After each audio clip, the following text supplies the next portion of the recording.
दुश्मन का दुश्मन दोस्त होता है, और ये कहावत इंडिया और अफगानिस्तान ने पाकिस्तान के मामले में एकदम सही साबित कर दी है।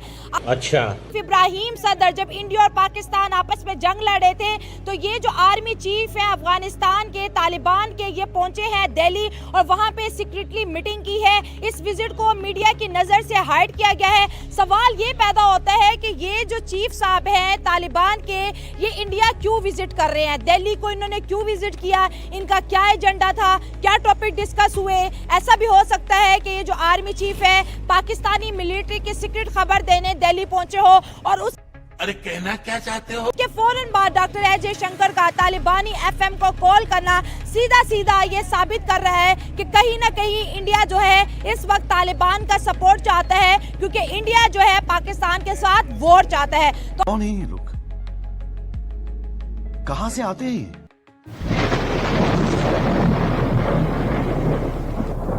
नमस्कार दोस्तों, स्वागत है आपका हिंदुस्तान डॉट में। दोस्तों, इंडिया और अफगानिस्तान के रिलेशन दिन प्रतिदिन अच्छे हो रहे हैं और अब तो इंडिया के foreign office direct Afghan foreign office के साथ बात भी करने लगे हैं। और दोस्तों, इंडिया अफगानिस्तान रिलेशन से पाकिस्तानी बहुत जलते हैं, क्योंकि दोस्तों इंडिया और अफगानिस्तान दोनों पाकिस्तान के बहुत बड़े दुश्मन हैं और दोनों पाकिस्तान आर्मी की बहुत कुटाई करते हैं। और दोस्तों, अब तो पाकिस्तानी को डर है कि इंडिया और अफगानिस्तान दोनों मिलकर पाकिस्तान पे अटैक करेंगे तो पाकिस्तान बर्बाद हो जाएगा। तो दोस्तों, बिना टाइम वेस्ट किए वीडियो में आगे देखते हैं इंडिया अफगान रिलेशन पे पाकिस्तानी पब्लिक के रिएक्शन। अगर आप नए हैं तो पहले चैनल को सब्सक्राइब कर लीजिए और वीडियो को अंत तक देखें। इंडिया और अफगानिस्तान अगर क्लोज एलाइज होते, अमेरिका जैसे होते, फ्रांस जैसे उनके साथ ताल्लुकात होते, तो फिर हम कह सकते थे कि यार क्लोज एलाई है, सबके सामने गए। और इस तरह चुप चुप आके गए, जिस तरह अभी करंटली पाकिस्तान और अफगानिस्तान के कॉन्फ्लिक्ट हुए थे बॉर्डर के करीब, जिस तरह पाकिस्तान ने उनके वो बॉर्डर वायलेट करके वहाँ पे बमबारी की थी, फिर उन्होंने वापस अटैक किया था। और इस किस्म के पाकिस्तान और इंडिया के अभी जिस किस्म के हॉस्टाइल हालात चल रहे हैं, इस टाइम अफगानिस्तान का चीफ जो है वो जाता है उधर और सीक्रेट विजिट करता है। वो दुनिया को क्या दिखाना चाहता है, वो क्या दिखाना चाहते हैं कि वो पाकिस्तान के जो हाई डाउट्स है, जहाँ पे पाकिस्तानी मिलिट्री है, एयर बेसिस है, पाकिस्तान के हथियार है, ये सब कुछ बताने जाते हैं। अच्छा, दुनिया तो यही सोचेगा। उनका मिलिट्री चीफ है इंडिया में पाकिस्तान की खुफिया जगहों की जानकारी देने गया वहाँ। बिल्कुल इसी तरह ही हो सकता है। अच्छा। देखो, अगर एक कॉमन सेंस वाला बंदा बाहर से देख रहा है कि वो एक ऐसे टाइम पे जिस तरह पाकिस्तान और इंडिया के करीब एक बिल्कुल वार जैसी सिचुएशन थी, अगर हम देखें तो एक बहुत ही 4-5 दिनों की एक अच्छी खासी वार हुई है, तगड़ी जंग हुई, जिसमें इंडिया ने ब्रह्मोस मिसाइल फायर किए, पाकिस्तान ने फतेह 1 फतेह 2 जैसे अच्छे मिसाइल फायर किए। हर स्ट्रॉन्ग चीज पाकिस्तान के ऊपर दागी है, मिसाइल दागे, ब्रह्मोस दागे, ड्रोन दागे, और अपना राफेल तक पाकिस्तान के अंदर स्ट्राइक के लिए छोड़ा। इंडिया ने सिर्फ एटम बम यूज नहीं किया, बाकी इंडिया ने सब कुछ इस्तेमाल किया। बिल्कुल इसी तरह है। और पाकिस्तान ने भी अपनी एड़ी चोटी का जोर लगा के वहाँ पे अटैक किए सुबह के टाइम में, यानी कह के अटैक किए कि देखो हम अटैक कर रहे हैं फजर के टाइम में। तो अगर इसी टाइम में एयर चीफ जाएगा, मिलिट्री चीफ जाएगा, वो वहाँ पे क्या करेगा? वो पाकिस्तानी जो हाई डाउट्स है इसी के बारे में बताएगा और पाकिस्तान के खिलाफ ही एक किस्म की साजिश करेगा।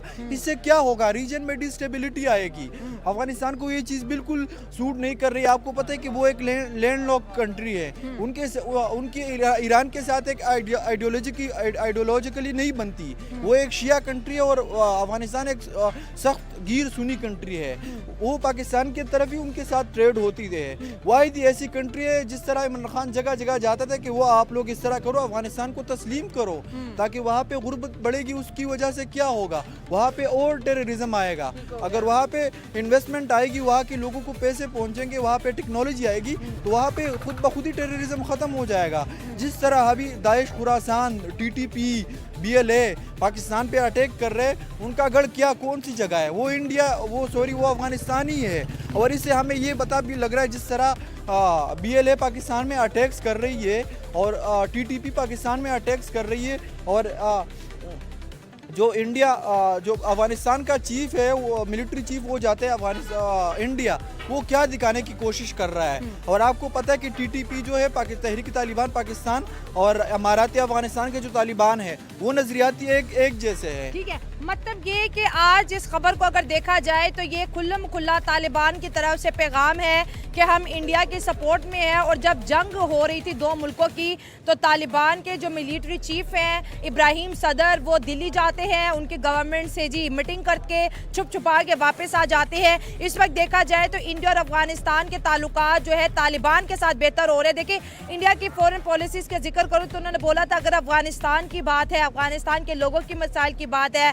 पैसे की चीज़ों की बात है तो हम अवेलेबल है, लेकिन जहाँ पर तालिबानी गवर्नमेंट है हम अवेलेबल नहीं है। अब इंडिया अपनी ही पॉलिसी से क्यों बैक कर रहा है? अब इंडिया तालिबान को क्यों गले लगा रहा है? अब इंडिया जो है विमेन राइट की क्यों बात नहीं कर रहा? अब इंडिया को तालिबान ठीक लग रहे हैं क्योंकि वो पाकिस्तान के खिलाफ उन्हें इन फ्यूचर यूज़ करेंगे, जो कि उनका एक पॉलिटिकल बहुत अच्छा स्टांस भी है। बिल्कुल इसी तरह अगर अभी हम जिस तरह अभी रिसेंट पाकिस्तान और इंडिया की कॉम्बैट फाइट हुई है, इससे साफ जाहिर हो रहा है कि इजराइल के अलावा किसी और कंट्री, इवन अमेरिका ने भी इंडिया की उसी तरीके से हिमायत नहीं की जिस तरह इंडिया उनसे चाहता था कि कोई किसी कंट्री ने, इवन भूटान ने भी, जिसके बहुत कम कंट्रीज के साथ डिप्लोमेटिक ताल्लुकात है, इंडिया को सपोर्ट नहीं मिली ना। मुझे क्योंकि लोगों ने कंडेम किया था कि जब शहबाज शरीफ साहब ने मोदी साहब को बोला कि पहलगाम अटैक के लिए जो है आप थर्ड पार्टी को इन्वॉल्व करके इन्वेस्टिगेशन करा दे, तो इंडिया ने इसका जवाब नहीं बल्कि सीधा सीधा पाकिस्तान पे हमला किया था।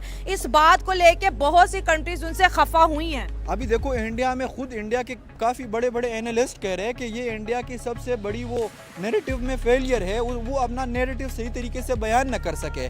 देखो अभी तक वो जो उसकी जो नेशनल इन्वेस्टिगेशन एजेंसी है वो अभी तक पहलगाम अटैक की वो इन्वेस्टिगेशन कर रही है। और आज मैं बताऊं इंडिया के जम्मू एंड कश्मीर में इंडिया की आर्मी ने 50 घरों पे छापे मारे हैं और अभी तक उन्हें पहलगाम अटैकर्स नहीं मिले। अभी देखो मैं सबसे साफ बात कहता हूँ, पहलगाम अटैक हुआ उसके 10 मिनट बाद वहाँ पे एक FIR दर्ज होती है और उसमें ये कहते हैं कि ये इस FIR में फ़ौरन हाथ है और इसमें पाकिस्तान मुलविस है।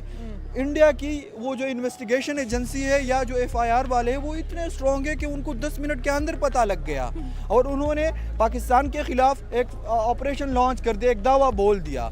तो वो दुनिया देख रही है ना। मेरे इंडियन भाई कहेंगे कि अभी देखो उसके एयर चीफ कहते हैं कि ये जो क्या कहते हैं उसे, ये जो नुकसानात है ये वार का हिस्सा होता है। बिल्कुल हिस्सा होता है। साफ साफ कह दो, जिस तरह हमने कह दिया कि हमारे कोई तैयारे नहीं गिरे, आप भी साफ साफ कह दो, सारी दुनिया कह रही है कि उनके तैयारे गिरे हैं। अभी जिस तरह उन्होंने पाकिस्तान पे दावा बोल दिया बगैर किसी सबूत के, उन्होंने पाकिस्तान पे तो दोस्तों ये था पाकिस्तानी पब्लिक का रिएक्शन। और आपने वीडियो में देखा नहीं, इंडिया अफगान रिलेशन से पाकिस्तानी बहुत डरते हैं क्योंकि उनको पता है कि इंडिया और अफगान तालिबान दोनों पाकिस्तान में घुस के मारते हैं।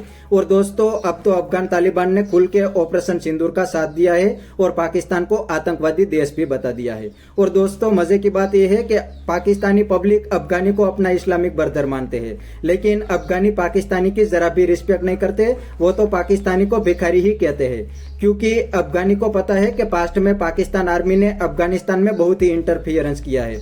अमेरिका से पैसे लेके अफगानिस्तान में अटैक करने के लिए पाकिस्तान ने अमेरिकन आर्मी को एयरबेस भी दिए थे और यह पाकिस्तान आर्मी अफगानी को अपना 5वां सूबा मानते थे।